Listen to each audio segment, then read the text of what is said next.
Hello, magandang umaga mga ka-farmers. Welcome sa my mini vlog.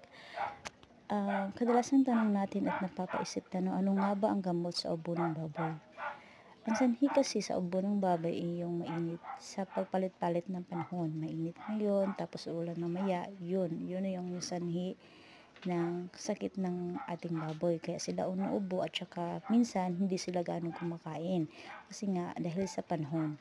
Sa amin naman, sa aming maliit na farm, ah, ang aming natutunan, Bactrid lamang ang binibigay namin sa every 20 kilos na baboy is 1 ml na Bactrid ang ibibigay mo.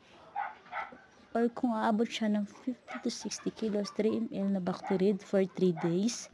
Yan po ang binibigay namin pag may ubo ang aming mga baboy na patining.